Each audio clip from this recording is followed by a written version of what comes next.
부여연 시사라디오 자유통일 동상담홍 시즌2 지금 시작합니다. 오늘은 김미영 총장님께서 또 급한 일로 출타하시는 바람에 제가 대타로 사회를 맡게 됐습니다. 사회는 좀 서툴 수 있는데 우리 패널 분들께서 더욱 분발하셔서 좋은 방송 만들어서 오늘 또 북한에 우리가 잘 알지 못했던 이런저런 깊은 사정들을 전문가이신 김 박사님 모시고 들어보겠습니다. 오늘의 주제는요, 조금 무거운 주제입니다. 북한의 구금시설과 공개 처형이라는 주제입니다. 북한 인권의 가장 첨예한 현실을 드러내는 그런 주제라고 생각되는데요. 무거운 마음이지만 그러나 우리가 또 피해갈 수 없잖아요. 김 박사님 통해서 한번 자세한 얘기 들어보겠습니다. 네, 인간다운 삶의 기본적이고 초보적인 조건, 이제 기본권인데요. 이런 기본권이 보장되어 있지 않고 또 인권유린이 일상적으로 자행되고 있다는 점에서 북한은 그 자체로 하나의 거대한 감옥이나 다름이 없죠. 그런데 그 거대한 감옥 안에 또 다른 인권유린의 온상으로 각종 구금시설이 존재합니다. 북한의 구금시설에는 어떤 것이 있고 그들은 서로 어떻게 다르며 또 그 안에서는 어떤 일이 벌어지고 있는지 다시 한번 살펴보도록 하겠습니다. 일반적으로 구금시설이라고 하면 사법경찰기관이 그 직무 수행을 위해서 형사 피의자나 피고인을 조사 또는 수용하는 데 이용하는 시설이죠. 북한은 모든 범죄를 두 가지로 분류를 합니다. 하나는 정치범죄고요. 하나는 일반 범죄입니다. 정치범죄의 경우는 국가안전보위성이라고 하는 정보기관이 취급하고요. 일반 범죄는 인민보안성이라고 하는 경찰기구가 담당을 합니다. 북한의 구금시설은 그 용도와 대상자의 성격, 운영체계 등에서 우리와 많은 차이를 보여주고 있는데요. 그 유형과 종류도 다양하고 세분화되어 있는 것이 하나의 특징입니다. 북한의 구금시설로는 구류장, 집결소, 노동단련대, 노동교양소, 노동교화소, 정치범 수용소 꽤 많죠. 먼저 구류장 한번 살펴보겠습니다. 북한의 구류장은 크게 국가안전보위성 구류장과 인민보안성 구류장이 있는데요. 두 군데 다 들어가면 똑같이 대부분의 사람들이 하루 종일 앉아 있게 됩니다. 북한에서 올방자 자세라고 하는데 우리말로 옮기면 양반다리, 책상다리를 하고 앉아 있어야 됩니다. 그런데 이제 그런 자세를 한번 취해보시면 알겠지만은 조금 시간이 지나면은 그냥 다리가 저리고 고통이 따르죠. 그러나 조금이라도 움직이거나 자세가 흐트러지면 바로 개원, 간수라고 할까 이런 사람들이 나를 와서 구타를 합니다. 그래서 화장실 같은 경우도 반드시 개원의 허락을 받고 가야 하고 생리적 현상이라고 해서 마음대로 갔다가는 큰일 나죠. 그다음 집결소라고 있는데요. 이 집결소는 북한 형법에 명시되어 있지 않은 구금시설입니다. 이곳에서는 강제노동이 부과되고요. 일종의 임시 수용시설이라고 보시면 되겠습니다. 집결소는 당초 통행증을 소지하지 않은 여행자나 열차 내 소매치기, 절도, 무임승차 등 교통질서를 단속하기 위해서 설치 운영해 왔었습니다. 90년대 초반 이전까지는 각지 주요 열차역 주변, 예컨대 평양의 간리, 한북 길주, 평안남도 신성천, 항해북도 사리원 등등에 설치되어서 북한 주민들이 여행자 집결소 이렇게 부르기도 했습니다. 그런데 이제 90년대 들어 북한 사회에 절도나 폭력, 부화, 우리말로 하면 간통이 되겠죠. 이런 사건들이 빈발하고 사회가 어지러지자 92년부터 각 시 군단위 또 대형 기업소에도 이런 노동단련대가 집결소가 설치되기 시작했습니다. 2000년 이후에는 급증하는 강제 북송 탈북자들을 임시 구금하는 소위 비법 월경자 집결소라는 것이 국경지역을 중심으로 생겨났죠. 예를 들면 함경북도 청진에 있는 도 집결소, 그쪽 사람들은 농포 집결소라고 얘기를 하죠. 그다음에 양강도 해산시 집결소, 평안북도 신의주시 집결소, 또 자강도 만포시 집결소 등이 있습니다. 집결소 수감자는 수감 사유에 따라 세 가지로 나눌 수가 있는데요. 주로 철도 질서 위반자들로 열차를 타고 이동할 때 여행증이나 공민증 또는 여행 목적지 이탈 이런 이제 문제로 단속이 되면은 집결소에 들어가는 앞에서 얘기했던 여행자 집결소 성격이 하나 있고요. 그다음에 이제 직장에 무단 결근을 하거나 절도범 또는 뭐 규정이나 규칙을 위반한 이런 사람들을 보안성의 정림식으로 넘기기 전에 잠시 대기하면서 조사를 받는 그런 과정에서 수용되는 경우. 또 세 번째는 90년대 중후반부터 2000년대 초반에 주로 많이 나타났는데 강제 북송 탈북자들 가운데 그 예심을 거쳐서 노동단련대를 나온 뒤에 자기 집으로 돌아가야 하는데요. 그냥 자기가 가는 것이 아니고 자기 주소지에 있는 보안서, 인민보안서에 그 지도원이 와서 데려가게 됩니다. 그래서 지도원이 빨리빨리 오면 좋겠는데 북한의 뭐 교통 사정이 안 좋다 보니까 시간이 많이 걸리고 그러면은 일정 기간 수용을 해야 되기 때문에 이때도 집결소에 수용됩니다. 집결소 수용 중에는 일반 범죄자들처럼 가혹한 강제 노동에 시달리고요, 인격 모독을 당하는 등 여러 가지 어려움을 많이 겪게 되고 다만 공민권은 박탈되지 않는다고 합니다. 다음은 노동교양소입니다. 북한에서 보통 교양소라고 하는데 비교적 경미한 범죄 행위자들을 수용해서 집단적인 노동교양을 시키는 수감시설입니다. 교화소로 보내기에는 재질이 비교적 가볍고 또 노동단련대에 보내기에는 조금 그 재질이 무거운 이런 범죄자들을 이제 교양소로 보내는데요. 북한에서는 이런 범죄자들을 주로 비사회주의 범죄자 또는 지시를 잘 따르지 않는 사람들 뭐 이렇게 부르고 있습니다. 주로 보면은 단순 폭행, 경제사범, 절도, 명예훼손 등 그 2년 미만의 형을 선고받은 범죄자들이 주로 수감이 됐었죠. 수감 기간 동안은 무보수 노동을 하게 되고 주로 농사나 건설노동 등에 동원되고 사상개조를 받게 됩니다. 대표적인 교양소를 보면 함경북도 영광군에 있는 제55호 교양소, 북한 사람들은 뭐 오로 교양소라고 하죠. 영광군의 옛 지명이 오로입니다. 그다음에 평안남도 증산군의 제11호 교양소, 평안북도 철산군의 제77호 교양소, 한북 어랑군의 제22호 교양소, 평북 천마군의 제66호 교양소, 강원도 원산시의 제88호 교양소 등이 있습니다. 2004년 4월 형법 개정으로 노동교양소가 법적 수감시설에서 빠집니다. 형법에서 빠지고요. 대신 노동단련대가 법적 수감시설로 등재가 되는데 이런 과정을 거치면서 노동교양소는 이제 사라지는 추세고요. 주로 노동단련대나 교화소로 통폐합되는 것 같습니다. 다음은 노동단련대입니다. 노동단련대의 공식 명칭은 인민위원회 노동단련대인데요. 주민들은 일상적으로 뭐 꽃바구, 뭐 깡판 이런 용어를 씁니다. 일종의 속어인데 정확한 어원은 어떻게 되는지 잘 모르겠습니다. 1990년 간단한 경범죄에 대해서 군에서 자체적으로 교양시킬 때 대하여라는 김정일의 방침이 하달된 이후 각 시군마다 노동단련대가 설치됐습니다.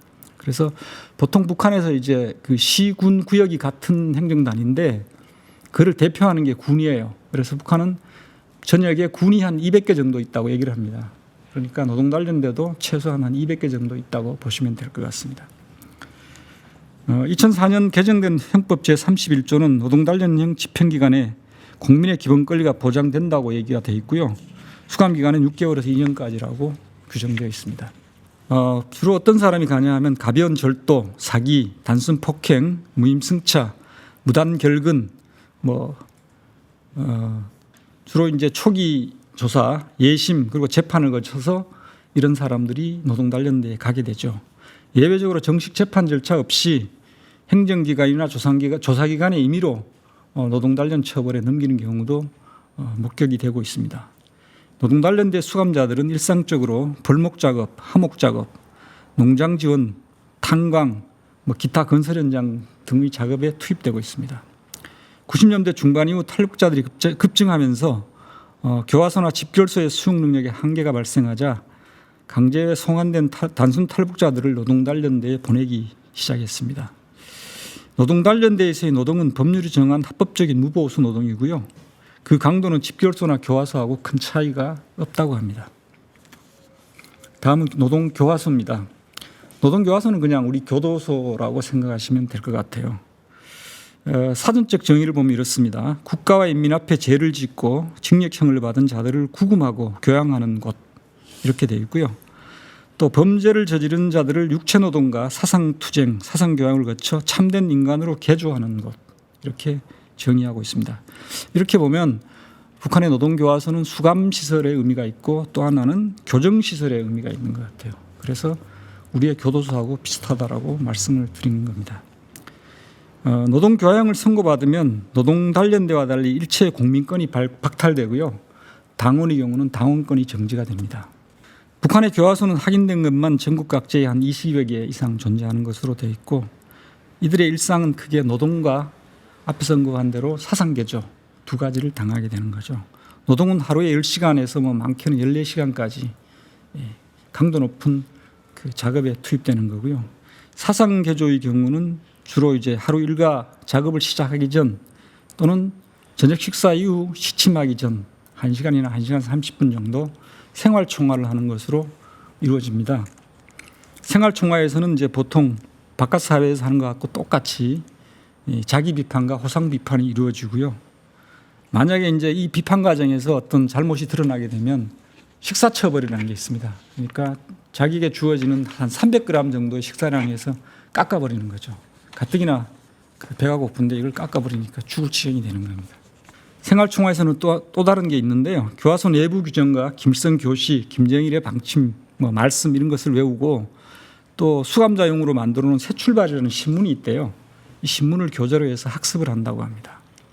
그리고 북한의 교화소는 성격에 따라서 정치범 교화소와 일반 교화소로 구분할 수가 있는데 정치범 교화소는 말 그대로 정치범들이 수용되는 것이고 일반 교화소는 민형사범들이 수용되는 곳입니다.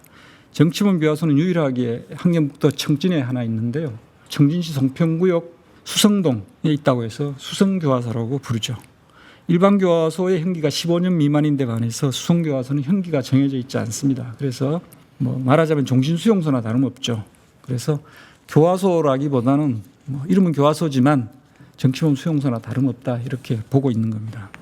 그리고 이제 북한에는 국제사회와 인권 비판에 대응하고 외부 세계에 보여주기 위한 교화소도 몇 개 있는 것 같습니다. 대표적인 것이 이제 항해북도 사리원 교화소, 평양의 형산 교화소, 그리고 최근에 만들어진 강원도 천내 교화소. 이 세 군데는 외국인들이 가서 보자 하면 보여주는 일종의 전시용 교화소라고 보시면 될 것 같습니다. 김정은 집권 이후에 탈북자에 대한 처벌이 크게 강화되면서 2013년까지는 한 번 북송된 탈북자들은 노동단련대에 보내고 2회 이상 북송된 탈북자는 노동교화형에 처했었는데 2014년부터는 횟수와 관계없이 강제 북송되면 무조건 노동교화소로 보내고 있다고 합니다. 그러니까 김정은 들어와서 처벌이 더 강화된 것이죠. 북한의 노동교화소가 한 20개 이상 있다고 했는데 다 살펴볼 수는 없고 대한민국에 많이 알려진 두 개의 교화소를 제가 소개를 할까 합니다. 하나는 악명 높은 정거리 교화소인데요. 함경북도 해령시 정거리에 있다고 해서 정거리 교화소라고 하고 정식 명칭은 제12호 노동교화소입니다.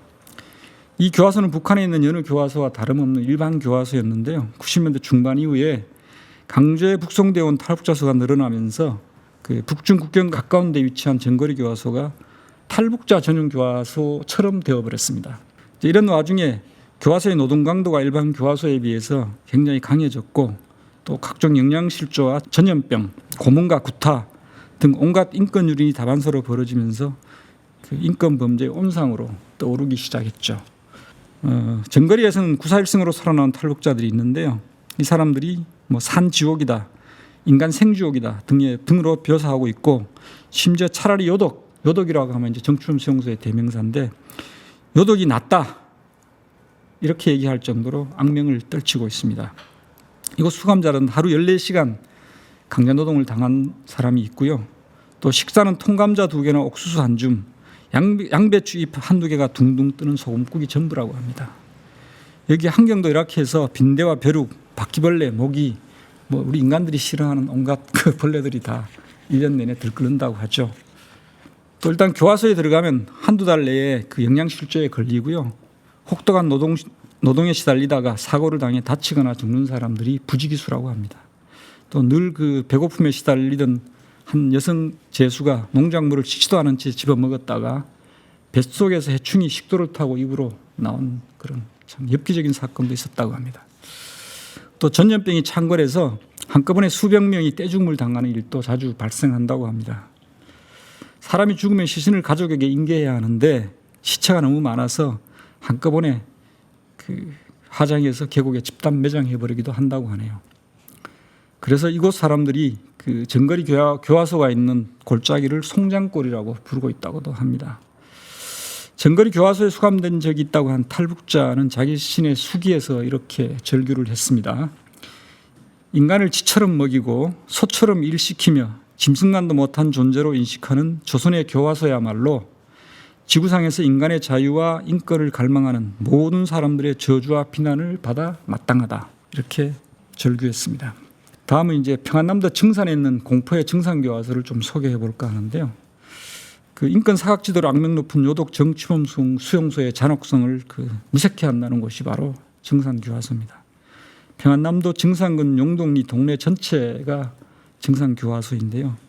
원래 18세 미만의 미성년 범죄자와 수용기간 2년 미만의 죄수들이 수감되던 노동교양소였습니다.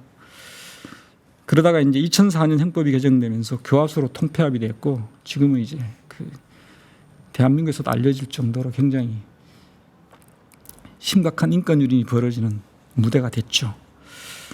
하루 10시간 이상의 강제노동의 식사라고는 옥수수 100g, 소금 넣은 시래기국, 이것이 식사의 전부라고 합니다. 그 증산교화소가 여느 교화소와 달리 특별히 악명을 떨치게 된 것은 그 심각한 영양결핍, 가혹한 강제노동에 시달린 수감자들이 짧은 기간에 무더기로 죽어나갔기 때문인데요.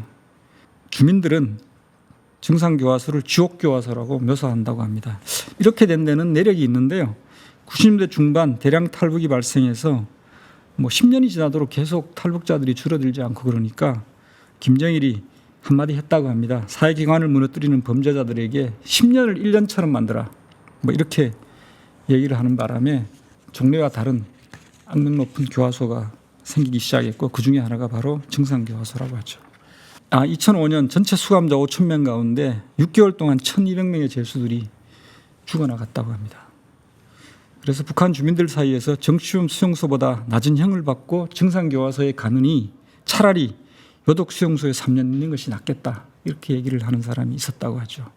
그리고 2005년 3월 개천교화소가 여성 무기수 교화소로 개편된 뒤에 거기에 있던 나머지 죄수들이 증산교화소로 통합이 됐는데요.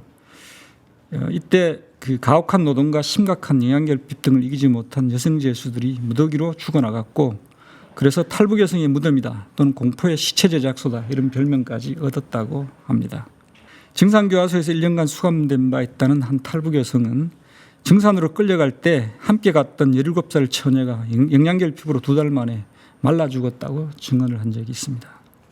그는 증산에 도착한 첫날부터 돼지도 먹지 않는 멀건 시래기죽을 먹고 12시간 노동을 했다면서 몸무게가 50kg이었는데 30kg으로 빠져서 다 죽어갈 지경이 됐을 때 사면을 받고 극적으로 풀려났다고 합니다.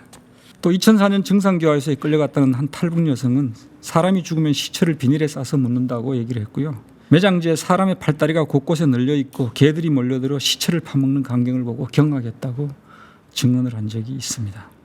제가 이거 다 소개하려니까 저도 참 마음이 무겁습니다. 할 얘기가 더 있지만 생략하고 정치범 수용소로 넘어가겠습니다. 북한에서 이제 특별 독재 대상구역 또는 관리소라고 부르고 우리는 정치범 수용소라고 부르는 곳이 바로 이제 정치인들을 계곡에다가 쓸어 넣어서 짐승만도 못한 사람을 살게 하는 곳이 바로 정치범 수용소죠. 수용소가 여러 곳에 흩어져 있기 때문에 각 지역마다 고위번호를 붙여서 부르는데요. 북한에서 정식 명칭은 조선인민내무군 땡땡땡땡 번호를 붙여서 군부대 이렇게 부르죠. 조선인민군 예를 들어서 5787 군부대 이렇게 부르는 겁니다. 그 정치범 수용소는 다른 교화 수감시설하고 달리 인민보안성 소속이 아니고 그 국가안전보위성 제7국 소속입니다. 그러니까 정치범을 다루기 때문에 정치범 수용소도 보위성 소속으로 되어 있습니다. 정치범 수용소는 지금 평남 개천의 제14호 관리소, 함남 요독의 제15호 관리소, 한북 화성의 제16호 관리소, 평남 개천의 제18호 관리소, 그리고 정치범 교화소인 한북 청진의 제22호 관리소 이렇게 해서 다 합치면 5군데 있고요. 이 안에 수용된 인원은 한 10만 명 정도 된다고 합니다. 정치범 수용소가 언제 생겼는지는 지금 정확히 알려지고 있지 않은데요. 6.25 직후에 남노당 세력들을 숙청하면서 생겼다는 얘기가 있고요. 또 다른 얘기로는 이제 1950년대 중반에 8.5 종파 사건이 벌어지면서 소위 연안파하고 소련파들을 축출하고 이들을 추방하는 과정에서 정치범 수용소를 만들었다는 얘기가 있습니다. 둘 다 상당히 일리가 있는 것 같습니다. 정치범 수용소의 규모에 대해서는 정확히 알려진 것이 없는데요. 지난 2014년 10월 당시 그 국회 외교통일위원회 윤상현 의원이 그 국내 연구기관들의 자료를 기반으로 해서 그 분석한 결과를 발표했는데 이때 정치범 수용소 5곳 총 면적이 1247.9평방킬로미터라고 했습니다. 이 정도면은 서울의 한 2배 정도 된다고 합니다. 사실 2배가 넘죠. 서울이 한 605평방킬로미터가 되니까요. 그리고 북한에서 가장 규모가 큰 정치범 수용소는 함남 요독 수용소인데요. 전체 면적이 요독군 전체 면적이 1378평방킬로미터인데 수용소 면적이 한 40%를 차지한다고 합니다. 그리고 정치범 수용소는 크게 두 가지로 나눌 수가 있습니다. 하나는 그 완전 통제구역, 또 하나는 혁명화 구역입니다. 완전 통제구역은 막 본인은 말할 것도 없고 가족까지 완전히 들어가서 죽을 때까지 나올 수 없는 종신 수용소고요. 그 혁명화 구역은 일정 기간 수용됐다가 형기가 완료되면 사회로 환원할 수 있는 기회가 있는 곳입니다. 그런데 5군데 중에서 요독 수용소만 완전 통제구역과 혁명화 구역이 동시에 존재합니다. 그래서 지금 대한민국에 와 있는 그 정치범 수용소 경험 탈북자들이 30명 되나요?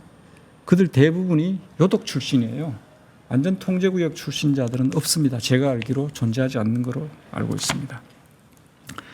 수용소의 일상을 보면요. 보통 새벽 4시에 일어나서 강냉이 밥을 먹고 5시에 노동 현장으로 출근을 한다고 합니다.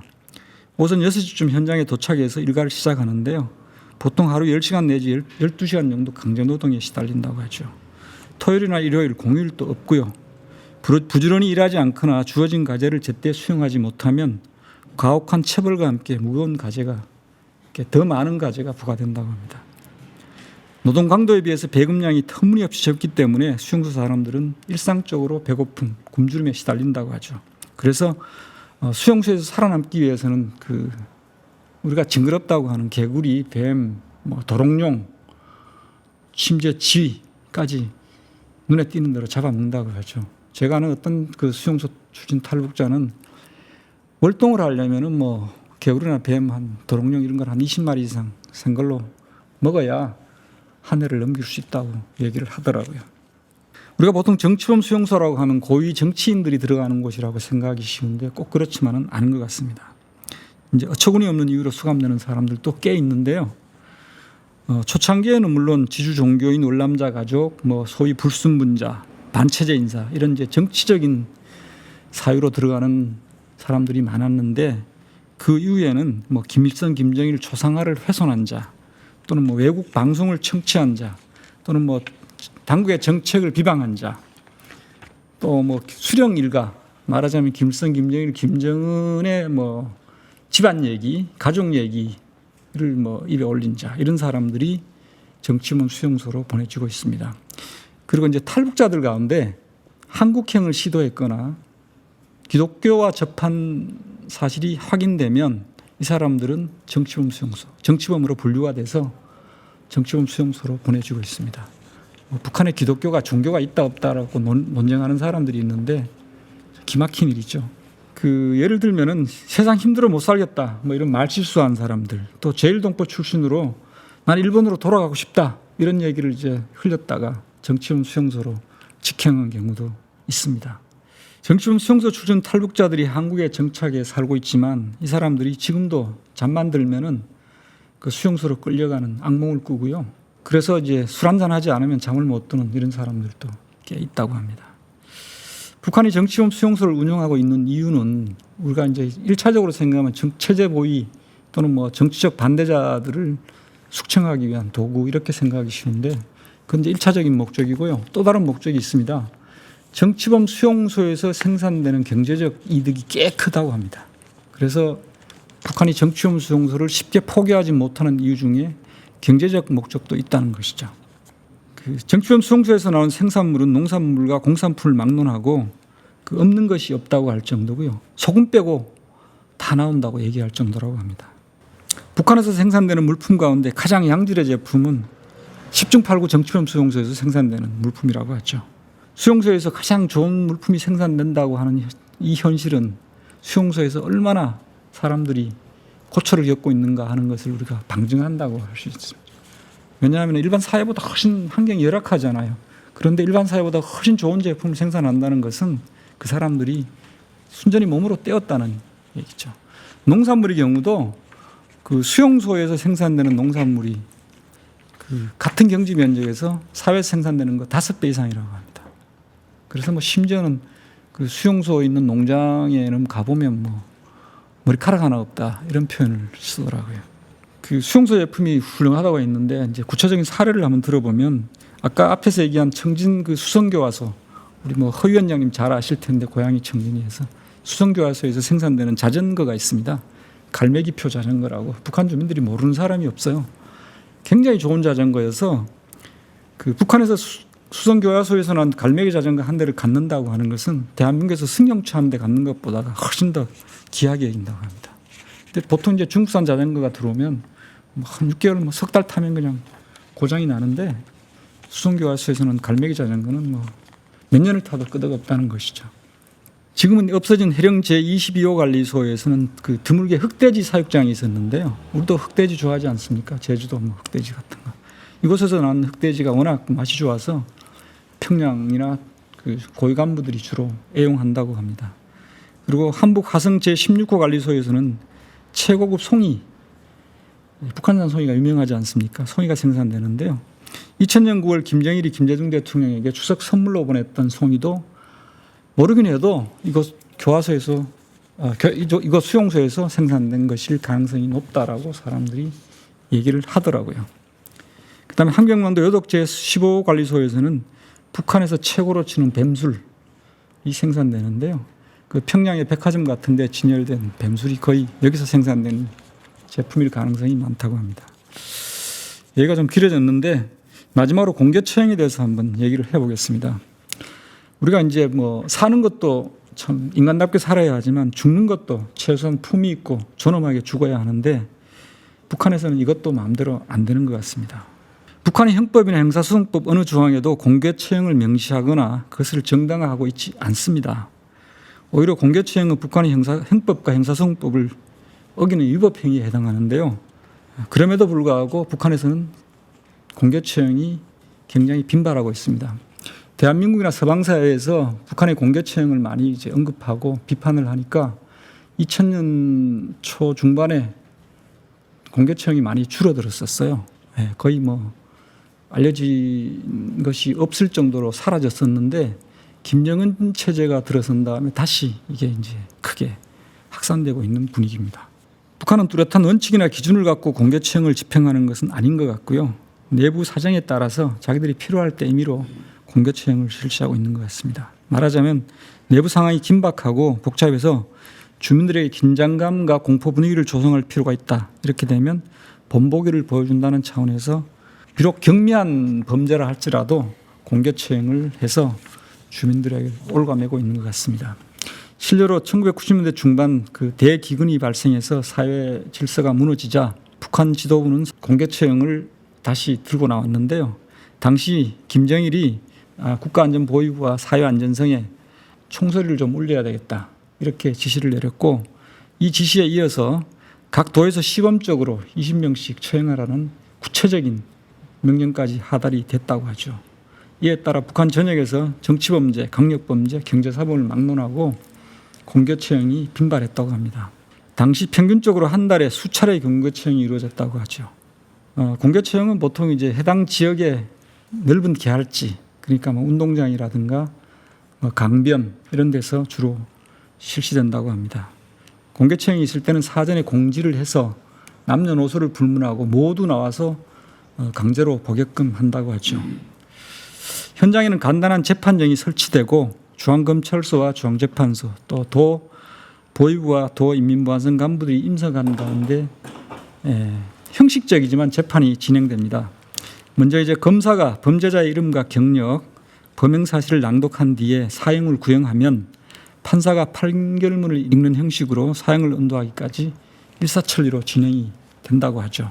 이어서 바로 총살로 사형이 집행이 되는데요. 보통 머리 부분과 복부, 다리 부분 이 세 부분을 총알 3발씩 9발을 쏴서 처형을 한다고 합니다. 그런데 1998년 7월 함경북도 온성군에서 실시된 공개 처형에서는 6명의 처형 대상자에게 집중 난사를 해서 상반신이 거의 사라져버린 적이 있다고 합니다. 참 끔찍한데요. 2007년 가을 평남 순천 비난론 공장의 지배인이 공금 횡령 혐의를 받고 공개 처형이 됐는데 무려 90발의 총탄을 난사해서 거의 형체가 사라졌다고 합니다. 우리가 말로 이렇게 하지만 현장에서 목격하게 되면 뭐 말로 표현할 수가 없겠죠. 70년대 중반 이제 북한 영화계의 간판 스타로서 유명한 여배우 우인희를 모르는 사람이 없는데요. 이 우인희가 공개 처형을 당했죠. 이제 빼어난 미모와 연기력으로 큰 인기를 누렸고 또 그에 반해서 또 사생활이 굉장히 복잡해서 그 성추문에 휘말렸는데 김정일의 직접 지시로 평양 시민들이 지켜보는 가운데 공개 처형을 당했는데요. 문제는 우인희가 공개 처형 당할 때 남편과 어린 딸까지 그 앞에서 지켜보게 했다고 합니다. 인간이 아니죠. 이쯤 되면. 네. 김정은 시대에 들어와서 공개 처형 수법이 더욱 잔혹해지고 거의 엽기적인 수준으로까지 변한 것 같습니다. 2012년 여름 북한의 유명 악단인 은하수 관현악단 공개 처형 사건이 한동안 크게 떠들썩했었죠. 전례 없이 4신고 고사총이 동원이 됐고요. 총탄이 난사되자 말뚝에 묶인 그 단원들의 시신이 그냥 거의 사라졌다고 하죠. 뭐 고사총이라고 하면 우리는 조금 낯선 무기가 될 수도 있겠는데 북한이 이제 전투기나 항공기를 격추하기 위해서 보유한 구경 14.5mm 대공학입니다. 이름이 총이지 사실은 이제 포탄하고 비슷한 것이죠. 12명 모두를 죽이는데 약 한 30분 정도 걸렸다고 하는데요. 그렇게 해서 끝난 것이 아니고 갑자기 그 민족 반역자들은 공화국 어디에도 발붙일 곳이 없다라는 음성이 들리면서 탱크가 등장해서 이미 형체가 사라진 그 시신 잔해를 탱크가 와서 그냥 전진후진을 왔다 갔다 하면서 잔해까지 짓뭉겼다고 합니다. 이건 뭐 인간으로서 도저히 할 수 없는 짓을 했다고 봐야죠. 이들이 처형당한 이유는 공식적인 이유는 불순 녹화물과 성 녹화물을 시청하고 그것을 뭐 실행했다 이렇게 공표를 했는데 당시 평양 시민들 사이에서는 그 김정은의 부인인 이설주가 그 모란봉악단 단원이었었잖아요. 근데 처형당한 단원들이 이설주의 신상에 대한 얘기들을 퍼뜨리고 다녀서 처형당한 것이 아닌가라고 하는 쑥덕공론이 있었다고 합니다. 뭐 이 얘기는 더 있는데 제가 그냥 생략하도록 하고요. 마지막으로 한 가지만 더 짚고 얘기를 끝내도록 하겠습니다. 최근 북한 정권이 주민들을 처형하고 안매장한 구체적인 장소가 이제 확인이 돼서 다시 주목을 받았는데요. 국제인권단체인 전환기 정의 워킹그룹이 탈북자 610명을 인터뷰해서 자료를 발표했는데 북한 전역에서 323곳에서 공개 처형을 했다는 기록이 나왔습니다. 예, 제 얘기는 일단 여기까지 하도록 하겠습니다. 이렇게 무거운 주제를 잘 설명해 주신 우리 김 박사님께 격려해드리는 의미에서 박수 한번 드리겠습니다. 혹시 들으시면서 궁금했던 점이나 아니면 또 느꼈던 점이 있으면 자유롭게 말씀해 주시죠. 건이 생각이 났어요. 근데 그 청년의 재판도 뭐 일사천리로 뭐 진행이 됐고 노동교화소로 15년형인가 뭐 받았던 걸로 기억이 나는데 그러면 이 사람이 갔던 것은 아까 굉장히 그 환경이 좋지 않았던 그런 교화소였던 거겠죠. 그러면 거기서 그 청년은 노동을 하면서 그 고문까지 받았던 뭐 신체를 이렇게 부검했을 때 그런 기록까지 있는 걸로 알고 있는데 그러면은 그거는 일반적으로 일어나는 일인가요? 그 고문을 받는 것은 조사 과정에서 일어났던 일이고요. 일단 교화소 재판받고 교화소로 넘어가면 고문을 받고 그러지는 않습니다. 근데 이제 외국인의 경우는 그 일반 교화소로 가기보다는 외국인 교화소를 따로 하는 것 같아요. 아까 얘기했던 외국인들이 보여주는 대표적인 사리원 교화소 같은 곳, 이런 곳을 보낸다고 합니다. 주로. 오늘 여기 학생들이 두 분 와 계신데 혹시 들으면서 어떤 생각했어요? 혹시 가족에서 한 명이 무슨 잘못을 하면 그 사람의 가족도 벌을 받나요? 네, 그 미국에서 공부하는 학생이어서 북한을 잘 모를 텐데 소위 연좌제라고 하지 않습니까? 일반 범죄의 경우는 연좌제를 적용하지 않는 것 같아요. 일반 민형사범은. 그러나 정치범은 연좌제를 적용합니다.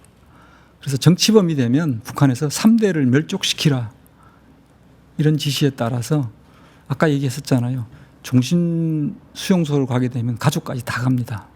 다만 이제 남자가 정치범이 된 경우 부인의 경우는 이혼을 하면 가지 않아요. 피가 섞이지 않았기 때문에.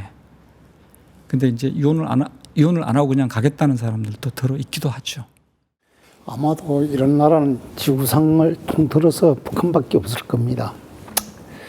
저도 이제 사실 북한을 떠나온 지 한 25년이라는 세월이 흘렀지만은 제가 그곳에서 살 때에 이제 아까 말씀하시던 악명 높은 수성교화소, 지금도 잊혀지질 않습니다. 제가 그 청진존소에서 이제 당 세포 비서 겸 사로총위원회에서 이제 청년 교양 사업을 진행할 때였는데 전형적으로 자꾸 이제 결근하는. 그러면 우리는 북한에서는 하루라도 결근하면 배급표 한 꼴씩 자르지 않습니까? 그런데 제가 데리고 있던 이 청년은 성분이 좋아가지고 아버지가 그러니까 우리 안전부 거기에 이제 과장을 하고 중자 계급을 달고 있었는데 그것으로 인해서 그때 당시에는 이제 그쪽에 있는 사람들은 그래도 어떤 법적 테두리 안에서 애누리가 있고 이렇게 됐는데 그걸 믿고 그런지는 모르겠지만 이 청년이 너무도 이제 결근하고 하기 때문에 직접 가정을 방문했습니다. 그래서 그 가정이 어떻게 되어 있는가 하면은 수성 정치범 교화소를 지나가지고 그 앞에 작은 도로를 지나서 이제 사회 안전원들 아파트라는 게 따로 있습니다. 그 개원들도 살고 하는데 그런 말을 거기서 붙잡아 가지고 다시 기업소로 나오는데 길 옆에 이상하게 이제 블로크로 이렇게 짓고 그다음에 그 옆으로 고압 전주가 한 대가 서 있고 그리고 그 건너편에 한창 한 150m 떨어진 곳이 이제 굴뚝이 이제 은폐된 상황으로 이렇게 있는데 그런 상황을 처음 보니까 야 이거 저건 대체 뭐냐? 문은 이제 뭡니까 철문으로 이렇게 되어 있는데 그러니까 비서동지 그게 다름이 아니고요. 과거의 정치범인들이 사형하고 그다음에 입에다가 재갈 물려서 지구해서 땅을 깊게 파지 않고 수송전 쪽에다가 이제 묻어놓는데 걔들이 달려들어가지고 시체 일부분을 훼손시키면서 물고 다니기 때문에 그게 너무도 충격이어가지고 주민들이 신고가 너무 많이 들어가서 그걸 이제 착성해서 내야 하는데 그게 어떻게 되는가 하면 정치범들 사형 선고를 받은 정치범에 대해서는 그 안에다 넣고 고압으로 전기려면은 꼭대기 굴뚝으로 연기로 사라진다는 거란 말이죠. 아마 우리나라 역사에 이런 반인륜적인 저도 그때 당시는 우리나라가 이건 독일의 아이슈비츠에서 살인하는 이런 살인 공장이나 똑같은 거 아닙니까? 그 숫자에 가는 문제지. 그래서 이게 우리 민족이 같이 살고 있는 같은 피를 타고난 우리 결의 땅 저 북한에서 자행되는 가장 일상적으로 자행되는 이런 범죄라는 걸 생각할 때에 정말 저도 우리 김 박사님의 말씀 들으면서 너무도 이제 가슴이 찹찹하고 무겁습니다. 저는 그 북한의 그 교화소가 어떤 경제적인 생산 기지라는 거가 굉장히 좀 특이하게 생각이 들었는데, 제가 2000년도 중반에 나온 그 The Rock Regime이라는 책을 읽은 적이 있었는데, 그 좌스퍼 베커라는 중국 특파원이 쓰신 글이었던 것으로 기억하는데, 거기서 그 90년도 말에 그 북한의 그 식량난에서, 그러니까 이미 2000년도 중반대 거의 이제 외국 사람들이 생각하기에 거의 200만 이상의 사람들이 죽었을 것이라고 추측을 하고 있었던 것으로 알고 있는데, 거기서 굉장히 특이한 그 분석을 했던 게, 그 북한의 이런 감옥 시설이 북한의 경제적 생산성을 떠받들고 있다는 말을 거기서 처음 읽었었거든요. 예, 그래서 근데 그것은 가장 또 그 권리가 허용되지 않은 사람들이기 때문에 뭔가 어떤 경제적 어려움이 왔을 때 그 배급이라든지 그 식량이 거기서부터 중단되기 시작했고, 가장 큰 생산을 담당하던 그 계층, 그 집단에서 가장 먼저 식량이 중단됨으로써 가장 그 생산성이 가파르게 이제 북한이 무너져 내린 것을 보면서 진짜일까라는 생각을 했는데, 오늘 박사님 확실히 그 전문가 말씀을 듣고서 와, 그 진짜구나라는 걸 알면서 좀 되게 좀 경악스럽고, 그 인간을 하나의 어떤 끝까지 어떤 생산의 수단으로 착취하는 그 물질주의적인 그 유물론의 사상의 정수가 바로 이 교화소의 그 인간을 하나의 그 기계와 같이 다루는 그 특성 아닐까 생각이 들었습니다. 제가 이제 경제적 효용 때문에라고 얘기했던 것은 사실은 정치범 수용소였고요.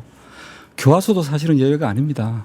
그 교화소, 북한의 교화소 같은 경우는 국가에서 관리를 하지만, 우리의 경찰기구인 민부안성에서 하지만 자급자족 체제예요. 그러니까 교화소 자체에서 알아서 먹고 살아야 되는 겁니다. 그리고 그냥 먹고 사는 것이 아니라 교화소를 관리하는 사람들의 호화생활까지 보장을 해야 되는 것이죠. 그러니까 하여튼 최대한으로 그게 수용된 제수들을 쥐어짜는 것이에요. 제가 이번에 미국에 그 우리 제16차 북한 자유주간 행사를 하면서 여기 우리 이제 노동교화소 직결소에서 이제 악행을 당한 사람들의 이 증언을 미 의회에 가서 증언도 하고 이렇게 했는데, 그분들 중에 제가 우리 북한민주화위원회 페이지나 홈페이지에 탈북자 소개들을 이제 올리는 거 있거든요. 거기서 정산 노동대에서 6개월이라는 제목으로 쓴 그 수기가 있습니다. 그 수기의 직접적 강사자가 이제 거기 가서 이야기를 나눌 기회가 있었는데, 저도 북한에서 태어났지만은 현재 북한 김정은, 김정일 정권에서 자행한 악행이 얼마나 심각한가 하면은, 그 정산 노동 단련대에서 어느 정도 하면은 그 먹고 있고 이익을 다 떠나서 사람이 죽었을 때에 시체를 3일에서 1일 동안 추질한답니다. 병실에다 넣어두고 그 시체를 놓고 사상투쟁회를 한다는 거란 말이죠. 그렇게 하고 그 시체를 봄으로 인해서 처음에는 기겁했는데 3일 지나니까 그만하더랍니다. 이런 상황이고, 그 다음에 그 죽은 시체를 사람은 죽어서 한 3시간 지나면, 1시간 지나면 족이라는 게 이제 오는데 팔이 굳어지지 않습니까? 그런 시체를, 거기에 이제 시체를 묻는 장소가 있는데, 그걸 파는 게 사람이 키만큼 파는 게 아니라 사람 너비 겨우 들어갈 만큼 하고 길이가 60cm랍니다. 그렇게 하고 사람 거기 구덩이다 집어 열 때는 허리를 완전히 도끼 같은 걸 꺾어가지고 집어넣는 거란 말이죠. 우리가 그 이야기를 들으면 너 이거 거짓말 아니냐?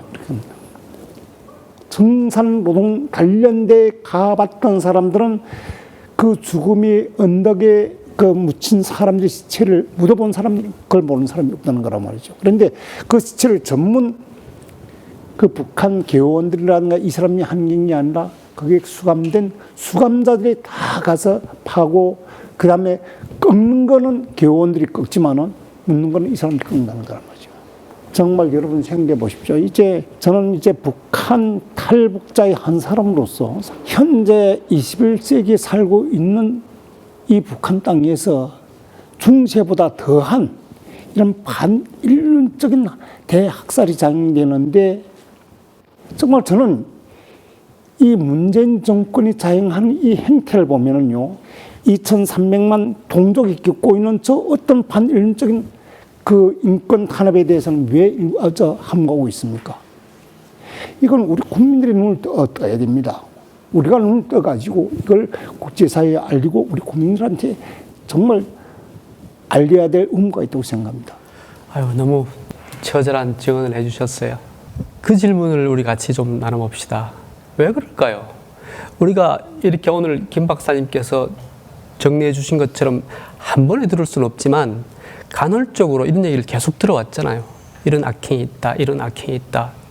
이렇게 끝없이 보도를 통해서 단편적으로 들어왔는데 왜 아직도 우리 사회는 이런 문제들을 정면으로 응시하고 함께 풀어가자고 하지 않고 덮어두려고 하고 외면하는 사람이 있는 걸까요? 도대체 왜 그럴까요? 이념 때문인가요?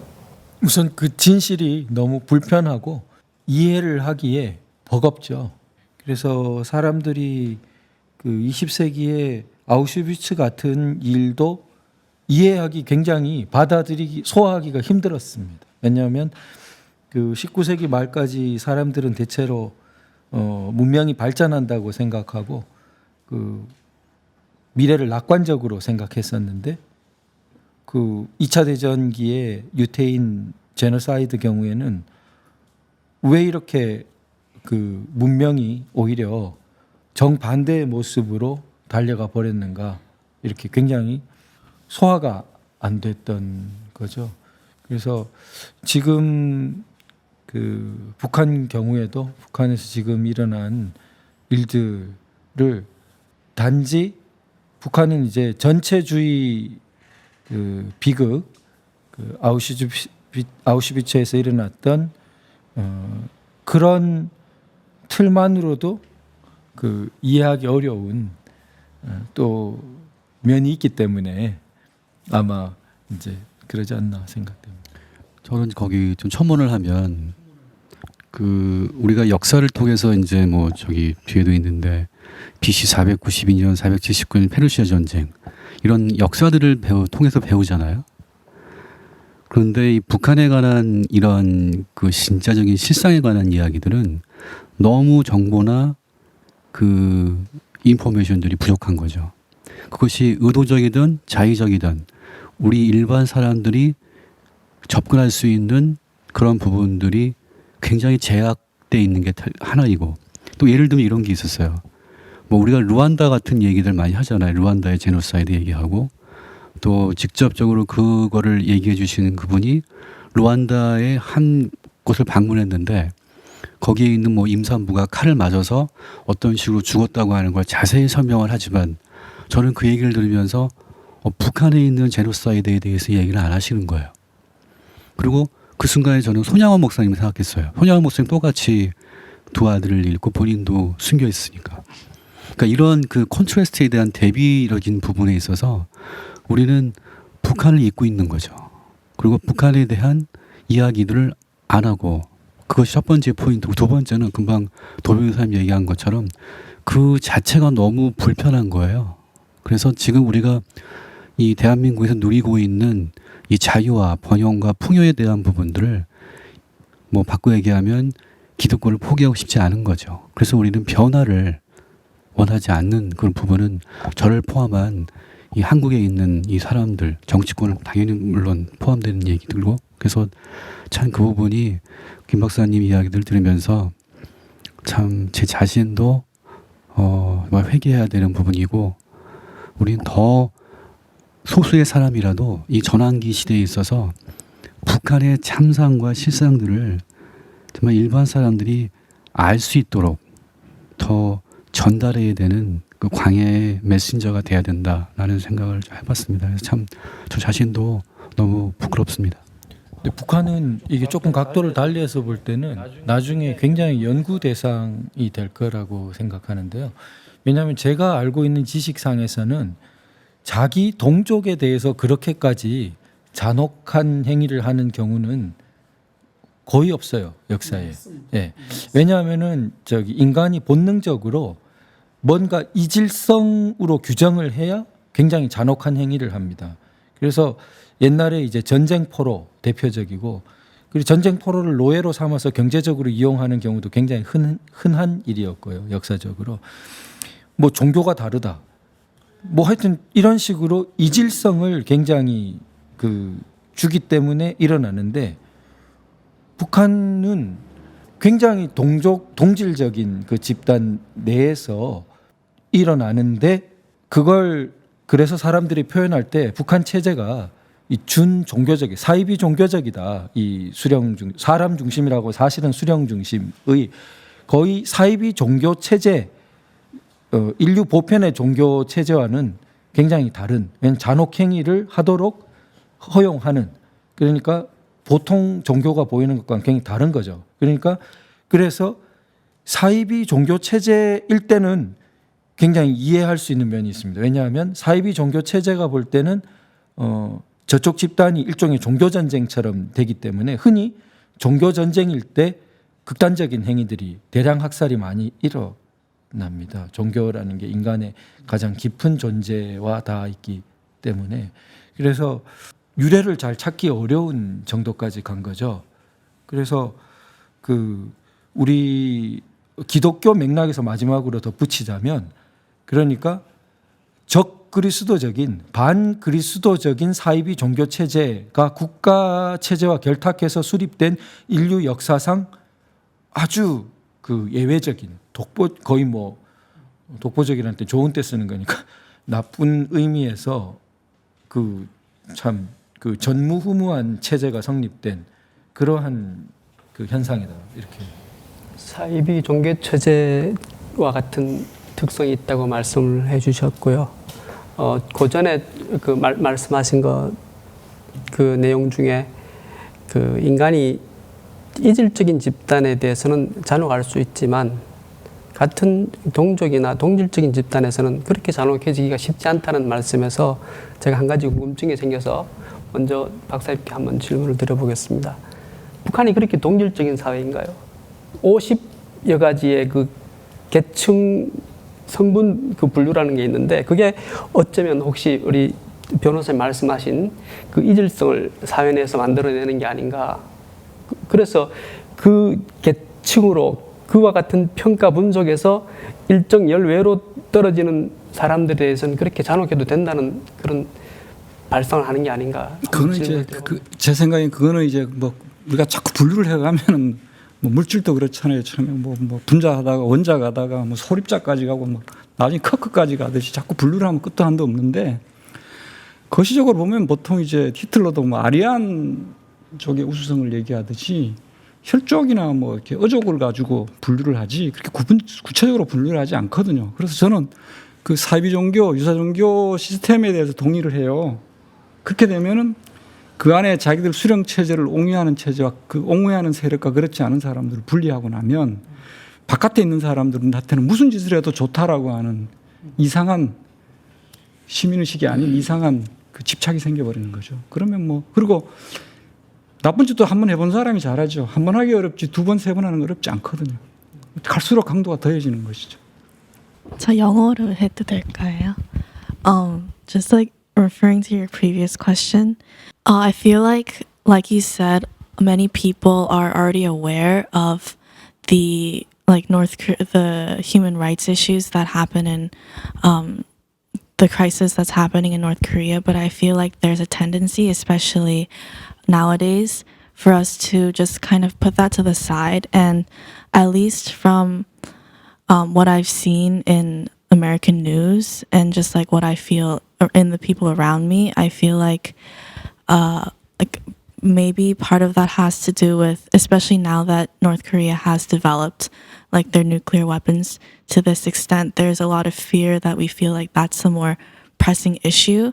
So in the past, when North Korea hasn't been willing to open negotiations, there for so long we haven't known what to do, and so now that North Korea is suddenly starting to talk to like America right now, we're like, oh, if they're offering this way out of the, if they're offering an easy solution, it would be more simple for us to just take that rather than to take the harder route and really address the core of the human rights crisis that's going on in North Korea. So I feel like a part of that has to do with fear, and I also feel like with the rise in popularity of moral relativism, it's become easier for people to say, like, yes, we might not agree with what's happening in North Korea right now, but they come from a different culture and a different history, so it's easy to overlook it in that way.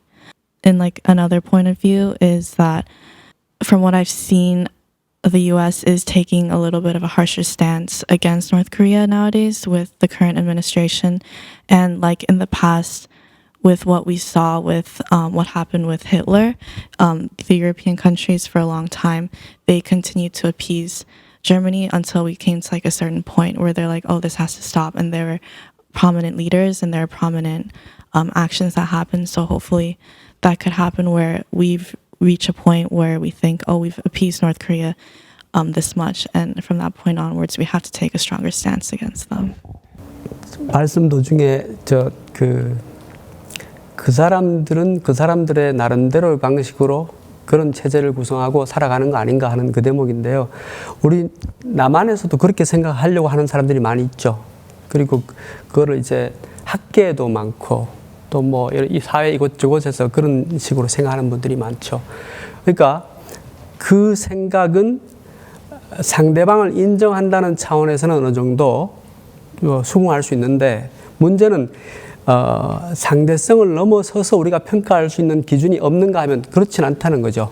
그러니까 북한 사람에게도 적용되고 남한 사람에게도 적용되고 누구에게도 동일하게 적용되는 그런 기준들이 있고 우리가 그걸 알고 있기 때문에 북한 문제에 대해서도 그 범위를 벗어나는 부분에 대해서는 얘기할 수밖에 없다는 거죠. 근데 지금 오늘 설명해 주셨던 것처럼 그야말로 북한이야말로 우리가 보편적인 기준을 들여대야 될 바로 그것이라는 거죠. 예를 들면 국제인권법 같은 거, 세계인권선언 같은 거, 무슨 시민적 권리규약 같은 거, 이런 것들로 평가해야지 그 내적 논리를 우리가 수용하는 데는 한계가 있는 거라고 생각해요.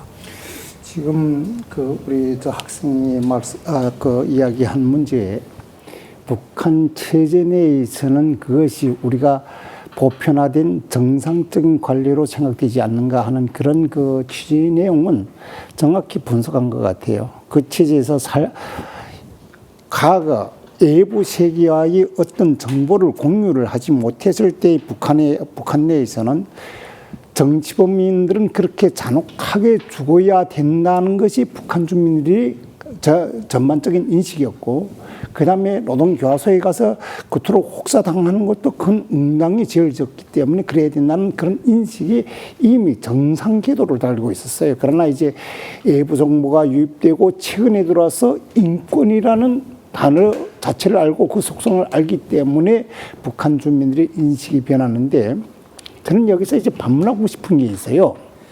지금 우리 대한민국에서 말입니다. 대한민국에서 우리 캄보디아 킬링 필드에 대한 이런 문제를 가장 야만적인 대학살로 규정하고, 그런 문제는 우리 학교 교육을 통해서 정상적으로 우리 후세, 그 다음에 우리 당대에 이걸 널리 선전하고 알려주는데, 이민족에 자행하는 그런 그 대학살 만행이 바로 우리 같은 동족인 북한에서 지금 자행되고 있는데, 그것도 가장 야만적이고 가장 악랄한 방법으로 자행되고, 그 다음에 전쟁도 아닌 평화 시기에 말입니다.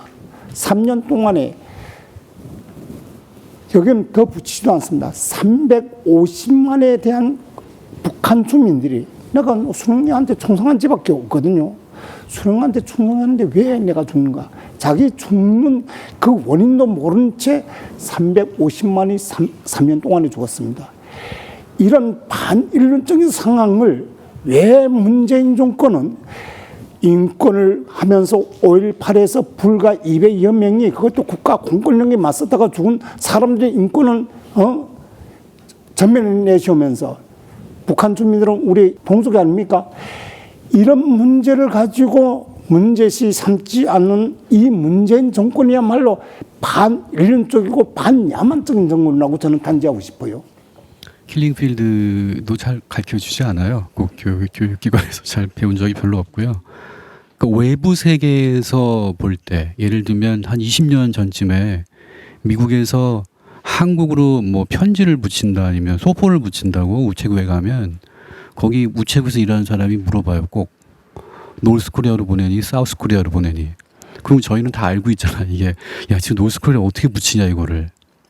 그렇듯이 미국 사람의 관점에서 왜냐면 한국에 있는 우리 지금 한국 사람들도 아까 얘기했던 것처럼 단절된 정보로 인해서 지금 김 박사님이 얘기한 정도의 이 깊숙한 이런 그 경계처형이라든가 이 정치범 수용소에 대한 부분들을 잘 모르잖아요. 근데 뭐 미국 사람들이나 외국 사람들에서 보는 특별한 관심이 없는 사람이라고 한다면 그런 부분들이 그 사실은 눈에 들어오지 않고 관심 바뀔 수밖에 없겠죠. 사실은 한국으로 돌아와서 그 첫 번째 포인트는 다시 아까 언급되는 얘기지만 북한에 대한 부분들, 즉 우리가 뭐 지금 젊은이들이 지금 먹고 즐기고 이러한 부분들, 많은 부분들, 다른 부분들에 대한 부분들이 관심이 많기 때문에 이 북한에 대해서 이 통일에 대한 부분, 그리고 북한의 인권에 대한 부분들이 우리가 지금 이런 공부하는 기정한 시간을 내서 공부하는 것만큼에 대해서 들어본 적이 없을 거예요. 그래서 어떤 솔루션적인 측면, 프로블럼 솔루션적인 측면을 보면 반복되지만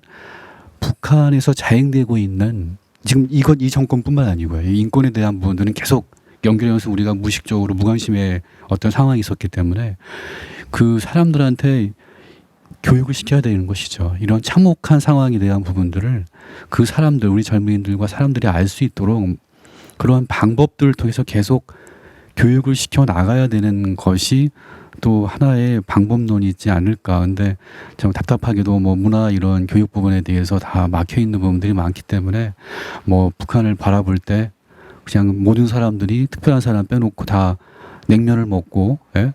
그렇게 우리가 먹을 수 있는 것들 다 먹을 수 있다고 생각하고 쇼핑할 수 있다고 생각하는 부분들을 의도적으로 다 그렇게 언론사에서 홍보를 하고 있기 때문에 참 그것들이 전부라고 생각하는 부분도 참 안타까운 부분입니다. 그러니까 그 아까 말씀하신 그 내재적 이해라는 게 이 소위 서구 사회나 자유민주주의 가치 기준은 혹독하게 사회에 대해서는 비판하면서 그 비자유민주 사회, 비서구 사회에 대해서는 굉장히 관대한 그러한 학계 인식틀로 그 많이 적용되는 것 같습니다. 그런데 그게 그쪽 사회를 여러 측면을 전체적으로 이해하기 위해서 그 노력하는 측면까지 하고 거기에 대해서 구체적으로 드러난 여러 사실들에 대해서 평가하고 판단하는 그 측면을 좀 구분해 봐야 될 것 같습니다. 그래서 지금 그 어떤 사람은 그 박정희 대통령 시기를 연구하면서 늘 하필 뭐 극단적으로 이렇게 사형에 처해진 어떤 그 반체제 인사 꼭 연구해도 그런 걸 연구해요.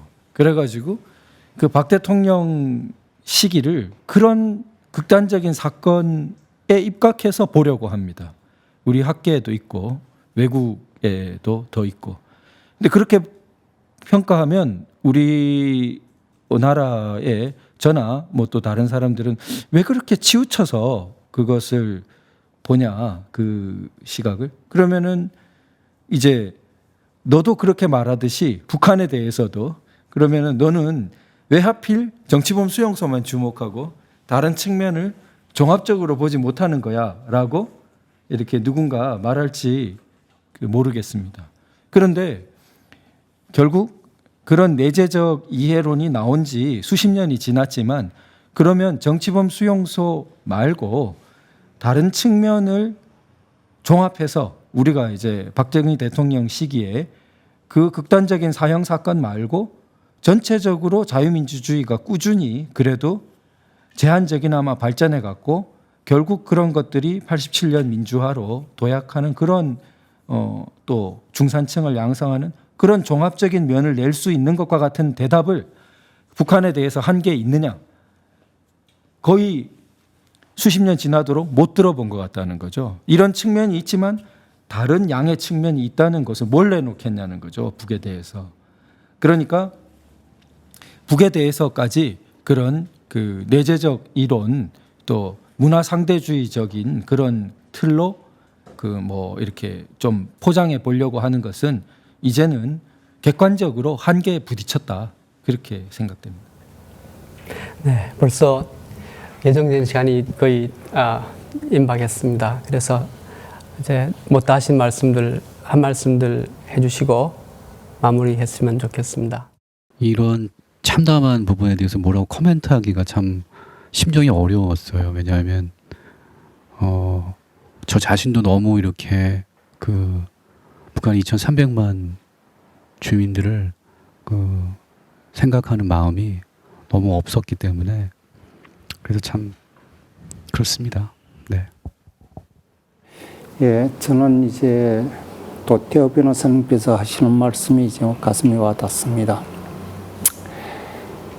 지금까지 저질러진 반인륜적 범죄는 내 민족이 아닌 타민족을 향해서 자행된 이런 그 범죄였다. 유일하게 북한만 자기 민족을 인류 대학살의 대상으로 삼고 지금까지 자행해온 그 체제 내에서 1,000만에 가까운 북한 주민들이 무참히 학살됐습니다. 그래서 이러한 상황을 이제 더 이상 자시하지 말고 대한민국 국민들과 또 우리 사회가 눈을 떠가지고 이제는 북한을 좀 입체적으로 바라볼 시점이 아닌가 하는 이런 말씀을 드리면서 이 방송을 듣고 계시는 청취자 여러분들께서도 북한 인권에 대해서 북한 주민들이 참상에 대해서 더 깊은 관심을 돌려주시기를 간곡히 부탁드리고 싶습니다. 그 경제사 연구를 보니까 일제 시기에 그 북조선 지역이 일본의 군사 기지로 굉장히 개발됐더라고요. 그래서 그 개발된 정도가 사실 굉장히 크다는 것에 놀랐습니다. 그러니까 일본에 수행한 전쟁 규모가 크지 않습니까? 아시아 전역으로 이렇게 전쟁을 수행했는데 그 거대한 군사 기지가 사실은 북조선 지역이었던 겁니다. 그러니까 그것은 어떤 역사의 경로에 있어서 그 사회 전체를 하나의 병영, 하나의 거대한 군사 병영으로 만들기 쉬운 조건을 갖고 있었는데 실제로 스탈린주의가 들어와서 공산 전체주의까지 더해져서 그러니까 군국주의 전체주의 플러스 공산 전체주의의 최극단을 가게 된 거죠. 그래서 게다가 반기독교적인 그런 종교성까지 더해서 인류가 경험할 수 있는 전체주의적인 그 체제의 극단 모습이 실현되어 버렸다. 북한에서. 그래서 현대 문명이 가진 전체주의적 극단 모습이 최고도로 결국 역사의 비극 끝까지 간 곳이 북한이다. 그렇다면은 그거는 결국 그 바닥을 치고 일어나는 것처럼 역사의 새 방향을 보여주게 돼 있다. 우리가 북한 문제를 해결해 간다는 것은 인류 현대사의 새로운 방향, 터닝 포인트가 될 수밖에 없다. 그렇게 생각합니다. 저는 이런 생각을 해봤어요. 이렇게 단편적으로 우리가 접하게 되는 증언들이나 사례들을 전혀 모르는 사람은 없을 거라고 생각합니다. 대충 알고는 있는데 그 증언이나 사례들을 그분들의 처지를 개선하는 방향으로 해석할 수 있는 해석의 틀이 많이 부족한 게 아닌가. 다시 말하면 이런 의심을 해보는 거죠. 혹시 민족주의에 아직 빠져 있는 것은 아닌가?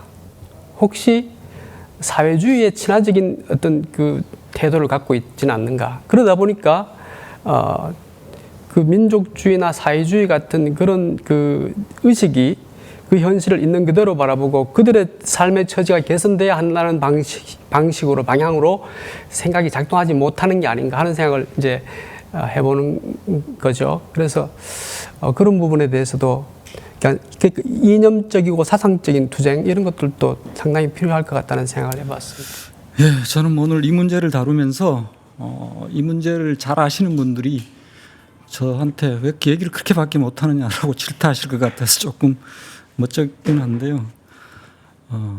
북한의 통치자들이 북한 주민들을 저렇게 못 살게 구는 것은 또 그렇다 하더라도 대한민국에서 지금 살을 빼고 있는 3만 달러 시대에 우리 한 발짝만 건너뛰면 북한하고 다 연계가 있습니다. 사돈팔촌이 다 걸려요. 대한민국 사람들이. 그런데 우리 형제 자매가 저렇게 인간 이하의 삶을 살고 있는데 가까운 장래에 통일이 됐을 때 거기 살던 주민들이 눈을 떠서 당신네들은 우리를 위해서 뭘 했냐고 물었을 때 과연 우리가 뭐라고 답을 할 거냐. 나는 뭐 지금 대한민국에서 벌어지고 있는 평화요 뭐요 하는데 진짜 기가 막힙니다. 김정은하고 친해서 평화가 오나요? 계속 이 짓을 계속 하라고 평화하겠다는 거 아닙니까? 저 체제를 유지시켜줘서 계속 그렇게 하라는 거 아닌가요? 나는 그건 아니라고 봐요. 그래서 적어도 북한 인권을 위해서 뭐 나가서 앞에 몸바쳐 투쟁하지 못할지언정 제발 방해 좀 하지 말라. 뭐 인권 대통령이요, 인권 변호사요, 진보요 이런 명찰 달고 터무니없는 짓 좀 하지 말았으면 좋겠습니다. 소위 우파라고 하는 분의 댓글을 봤어요. 댓글에서 김의영 총장님을 언급하면서 그분은 북한 인권 이야기나 하는 분이고 기독교 이야기를 하는 분이라 뭐 동의할 수 없는 듯한 언급을 하는 걸 보고 참 마음이 아팠는데 이게 사실 대한민국 사람 우파라고 하는 사람들의 생각 많은 사람들이 이런 생각을 하고 있는 것 같아요. 근데 이게 깊이 들여다보면 사실 이 대한민국의 이런 대혼란 이런 환란들이 우리가 북한을 외면했기 때문에 결국에 오는 거 아닌가 하는 생각이 들거든요. 그러니까 우리가 좀 더 이렇게 적극적으로 이 자유를 확산시키고 이 북한 주민들을 생각하고 그분들의 인권을 정말 다시 되찾아주는 일을 저희가 관심을 갖지 않는다면 대한민국 자체가 이 소용돌이 안에서 빠져나올 수 없다고 생각이 들어요. 뭐 젊은 어머니들, 자기 아이들이 조금 다른 그러니까 남의 아이한테 다쳐서 오면 분개하고 어쩔 줄 몰라서 막 덤벼들지 않습니까? 근데 왜 우리 북한 주민들이 이렇게 포갑 정치에 의해서 굉장히 핍박받는 상황이 있는데 이걸 왜 이렇게 눈 감고 있는지 참 이게 너무 이상해요. 이상하고 우리가 어떤 이상한 마법에 빠져 있는 거 아닌가 하는 생각도 들기도 합니다. 그러니까 제발 눈을 뜨고 현실을 제대로 보고 우리가 이 대한민국 이 현상 유지를 하려고 애쓰지 말고 좀 현상 타파를 하는 그런 적극적인 좀 더 도전적인 삶을 살았으면 좋겠다는 생각이 듭니다. 네, 감사합니다. 오늘 무거운 주제로 이렇게 귀한 의견들 나눠주셔서 감사하고요. 저희가 이렇게 서로 얘기를 나누는 이유도 이런 상황들을 어떻게든 조금이라도 개선해 보자고 하는 것이기 때문에 낙심하지 말고 기도하면서 할 수 있는 일들을 계속해 나가자는 말씀으로 오늘 동상남용 북한 구금시설과 동계 처형이라는 주제를 마무리 짓도록 하겠습니다. 수고하셨습니다.